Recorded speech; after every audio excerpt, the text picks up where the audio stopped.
An entire planet driven by a singular obsession: military and industry power.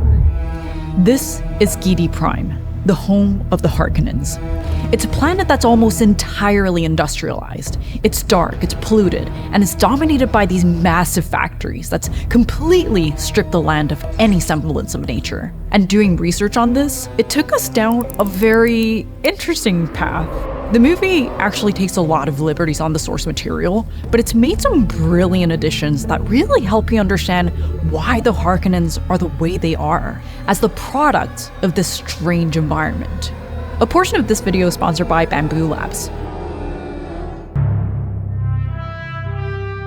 And apparently the design of this planet was inspired by septic tanks.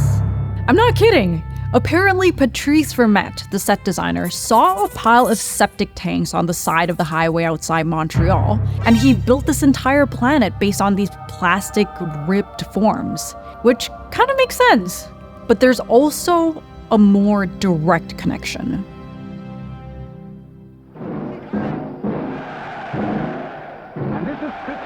A hyper-Aryan race that drove entire populations into brutal forced labor to fuel their machines and ideologies. This is Hitler's unbuilt utopia, Germania. Conceived by Hitler himself and drafted by his lead architect, Albert Speer, Germania was the ultimate expression of Hitler's megalomania. The plan was to raze Berlin to the ground and build a new megacity in the image of the Third Reich, a physical manifestation of control and oppression and social dominance. Although Hitler modeled the city off of something we don't necessarily associate with any of this. The Greeks laid the foundation, for Western architecture, hence the name classical architecture. And they didn't really have a lot of source material to work with in the 5th century BC, so they derived their architectural principles directly from nature, which they realized had a logic to them. They used plants and shells or the human body to derive their principles on symmetry and proportion and order, creating a guide for architecture that we still use today. A couple centuries later, the Romans adapted this to create their own architectural identity that's bigger and grander and more monumental than ever before. All of this was made possible thanks to their innovations in arches and vaults and domes. You could say the Romans were one of the first to effectively and systematically use architecture as propaganda, especially on such a large scale. They used architectural strategies to impress upon the people the power and the permanence of the empire. They wanted their buildings to not just last forever, but also look like they could last forever. And many, many years later, Hitler took all of this and turned it into this.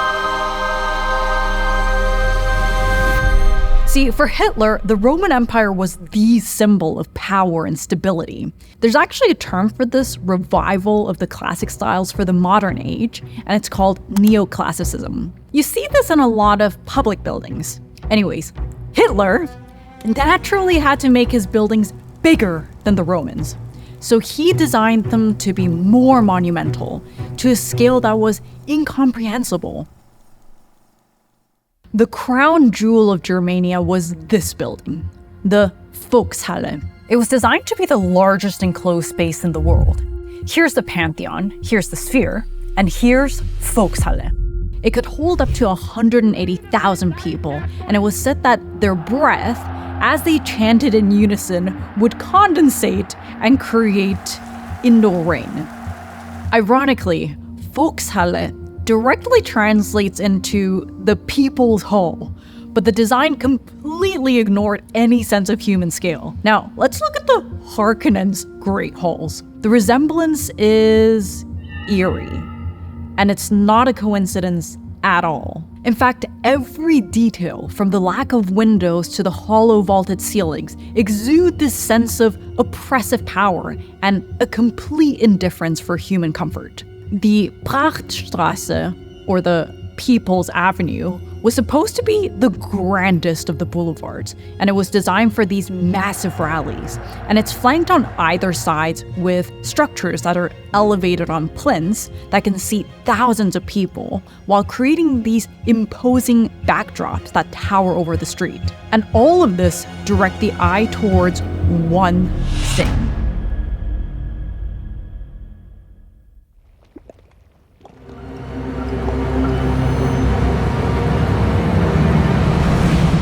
Oil and plastic. It's one of the only materials that can outlast stone or brick. Villeneuve specifically wanted to create a world that was black and plastic, which is probably why, despite using familiar architectural elements like columns and boulevards and monuments, it still feels completely alien. So what you get is an entire planet that's one enormous temple to this military-industrial complex. And everything here looks machined, with these rounded corners and plastic ribs. There's almost a kind of H.R. Giger machine fetishism across the entire surface of the planet. This space literally looks like the inside of a ball bearing. Because in the end, they are a parasitic culture that sucked the life out of the planet. Even their harvesters look like ticks. There's this underlying logic here that plastic and oil is life. They're key to longevity and permanence, which makes sense because materials like fiberglass reinforced plastic could last hundreds or thousands of years, especially on a planet like this where UV rays are practically non-existent, which is what typically causes plastics to break down. But plastics are typically molded into place, so despite this hard industrial machined look, these structures start off as a liquid, and this fluid interaction between these different material states is actually a recurring theme in Dune. For example, sandworms. How is it that they move so fast underground? The density of the sand must create an enormous amount of friction, but they move almost like they're gliding underwater. And that's because sandworms create these vibrations that make the sand around them fluid. It's actually based on a concept called liquefaction, where essentially vibrations reduce friction between granular material, like sand, causing it to act more like a liquid. This is what allows the worms to swim through the desert. Even the Holtzman shields have the same kind of logic of non-Newtonian fluids. They turn hard when struck by an object that's moving very fast, so it's going to protect you from things like a spear.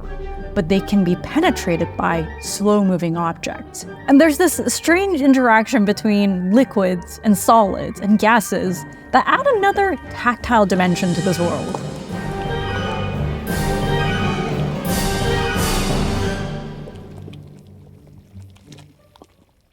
Oh, making the perfectly smooth Feyd-Rautha head was absolutely essential for us.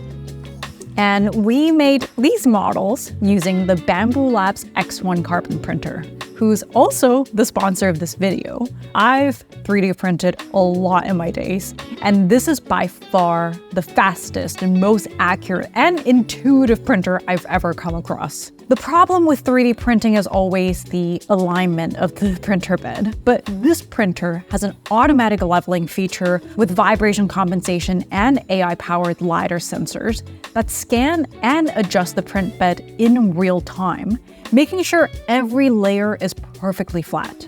For printing this Harkonnen arena, we ended up breaking it up into different sections, and we actually used different materials: PLA metal and PLA marble. They have a huge variety of PLA and PETG filaments that you can choose from, and you can also print multiple materials and colors within one print job if you want. Handling the multi-material printing was super simple with the AMS add-on.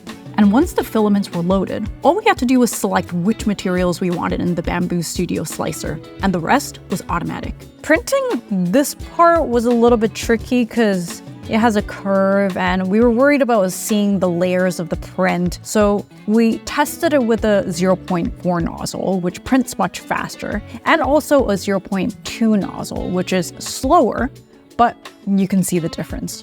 And if you're looking for inspiration, you can join the Maker World community, where you'll find thousands of ready-to-print models. If you're interested in getting yourself a 3D printer, check out the Bambu Labs X1 Carbon link in the description.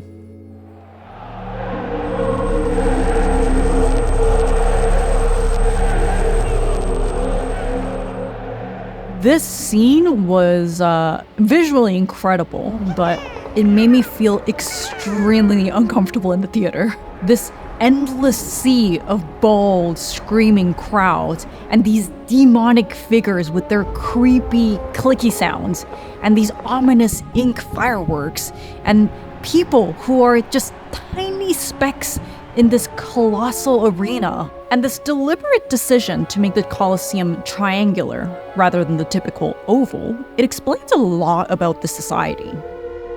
I hate architects. There's the obvious fact that fighters, they can get backed into corners, or from a visual standpoint, sharp angles compared to rounded ones, they do symbolize aggression and trigger the amygdala, which is the brain's fear center. But it's also a form of crowd control. Each side is forced to face the other two sides, and the sight lines are limited compared to a round Coliseum. So there's this inherent division in the crowd that's probably exacerbated by this cacophony of screaming Harkonnens. Because sound kinda sucks in angled spaces. For example, St. Paul's Cathedral in London, which is another domed and circular space, it's known partly for its creeping whisper, where a whisper spoken at the right angle can cling to the wall and move across the entire base of the dome to a person's ear on the other side. So a triangular space, it will create dead zones and echoes and inconsistent reverb. And since sound has such a huge impact on how we perceive space, you can see how it would create not the most comfortable atmosphere. And the more I think about it, the more I think the triangle is actually the perfect shape for the Harkonnens.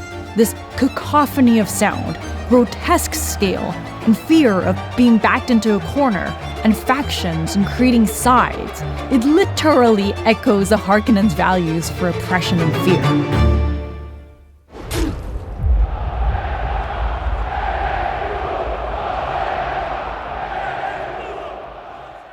This entire sequence was shot with an infrared camera, which captures wavelengths beyond the visible spectrum, which we normally perceive as colors. Infrared images translate this wavelength into shades of gray, and the more infrared light an object reflects, the brighter it appears.